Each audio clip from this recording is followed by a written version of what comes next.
인사합니다. 할렐루야 샬롬 하고 인사합니다. 할렐루야 샬롬 샬롬 샬롬 샬롬 샬롬. 하나님 사랑합니다. 여러분 주 안에서 사랑합니다. 모든 백성은 아멘 할지니라. 오늘 27장 11절에서 26절까지 우리 함께 교독했습니다. 그 많은 그 종목 중에서 11가지 저주의 그 종목을 모세가 이렇게 마지막으로 또 그 백성들을 모아놓고 특별히 가려서 얘기하는 부분이 여기 나타나 있습니다. 가나안 땅에 들어가서 할 일을 가르치죠. 이 세상을 떠나기 전에 다시 한번 이스라엘 백성에게 그리심산과 에발산 사이에 백성을 모으라 하였습니다. 그리고 한쪽에 6지파씩 모으고 그리고 특별히 11가지 저주의 율법을 다시 선포한 그러한 장이죠. 613가지의 많은 율법 중에서 11가지 율법만 다시 선포하라는 것. 그것도 축복의 말씀이 아니라 저주의 말씀이다 라는 겁니다. 왜 그렇게 했을까요? 가장 범하기 쉬운 곳이기 때문에 그것을 강조했어요. 613가지 중에서 248가지는 해야 할 율법, 365가지는 하지 말아야 할 율법입니다. 하지 말아야 될 게 훨씬 더 많죠. 그 중에서 골라서 대표적으로 11가지 우리가 함께 교독한 내용. 모든 백성은 아멘 할지라는 그렇게 안 하겠습니다. 인 거죠. 그렇게 아멘 합니다. 장색의 손으로 조각하거나 부어 만든 유상은 야훼께 가증하니 그것을 만들어 은밀히 세우는 자는 저주를 받을 것이요 모든 백성은 응답하여 아멘 할지니라. 부모를 경휼히 여기는 자, 이웃의 지게표를 옮기는 자, 소경으로 길을 잃게 하는 자는 저주를 받을 것이요 객이나 고아나 과부의 송사를 억울하게 하는 자, 계모와 고합하는 자는 그 아비의 하체를 드러내었으니 저주를 받을 것이요 무릇 백성과 교합하는 자, 그 자매 곧 그 아비의 딸이나 어미의 딸과 교합하는 자, 또한 장모와 고합하는 자, 이웃을 암살하는 자, 무죄자를 죽이려고 뇌물을 받는 자, 이 모든 백성은 아멘 할지니라. 가장 범하기 쉬운 것, 그 중에서도 오늘 세 번째로 범하기 쉬운 이웃의 지게표를 옮기는 자는 저주를 받을 것이라 할 것이요. 이것을 한번 깊이 묵상합니다. 사명의 지게표를 옮기지 말아라. 지게표가 뭘까?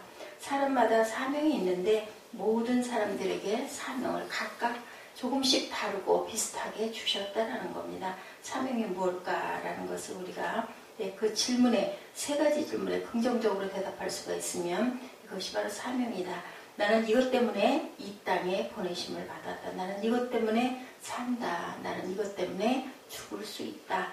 이 말씀에 내가 아멘 할 수 있으면 그것이 내 사명이라는 겁니다. 바울이 복음 증거가 자기 사명이고 하나님께서 모태적부터 자기를 복음 전도자로 불렀다라고 고백합니다. 갈라디아서 1장 15, 16절에 그러나 내 어머니의 태로부터 나를 택정하시고 은혜로 나를 부르시니가 그 아들을 이방에 전하기 위하여 그를 내 속에 나타내시기를 기뻐하실 때에 내가 곧 혈육과 의논하지 아니하고 그리고 복음 때문에 살며 복음 때문에 죽을 수 있다라고 고백했습니다.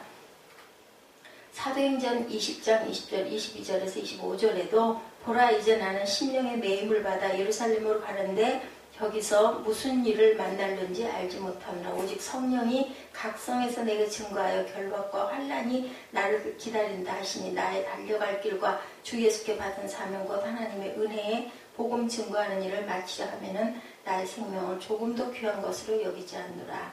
보라 내가 너희 중에 왕래하며 하나님의 나라를 전파하였으나 지금은 너희가 다 내 얼굴을 다시 못 볼 줄 아노라. 이렇게 말합니다. 하나님께서 나에게 맡겨주신 일이라고 여기는 것이 바로 사명이다라는 거죠. 남북전쟁인데 어떤 미국 포로 수용소를 배경으로 나타낸 그 증거가 남군으로 전쟁에 참여했던 한 병사가 포로가 되어서 북군의 포로 수용소에 들어가죠. 신실한 그리스도인이었습니다. 그는 자기가 포로가 된 것도 하나님의 특별한 섭니다 라고 이렇게 생각을 해서 참새 한 마리도 하나님의 뜻이 아니면 안 떨어지는 법이다라고 그 사람은 생각하는 사람이었고 포로가 된 사람이나 포로를 억누르고 있는 상대방을 위하여 전도하는 것이 하나님의 뜻이라고 그는 깨닫고 때를 얻든지 못 얻든지 전도하는 것이 하나님의 뜻이니까 나는 이것을 계속할 거다. 그리고 그곳에서 석방을 해주려고 하는데도 불구하고 자기 여기 있게 해달라고 사정을 하면서 계속 그 3번이나 거절을 하고 그 말씀을 전했다고 합니다. 그러나 아무리 그 영혼구원의 선교사라고 굳게 믿고 있었다는 거죠. 강제로 끌어내려고 하자. 그는 오히려 석방시키지 말라고 이렇게 얘기를 하면서 계속 거기에서 사람들을 전도했다라는 그런 이야기가 있습니다. 끊임없이 돌보아주고 있던 한 병자 포로가 어느 날 말하더래요. 나는 종교를 정말 믿지 않소. 나는 하나님도 믿지 않소. 그리고 믿고 싶은 마음도 없어. 나의 몸이 회복되기를 기다렸으나 회복이 되지 않으니 나는 죽을 것이오. 이제 그만 수고하고 나가시오.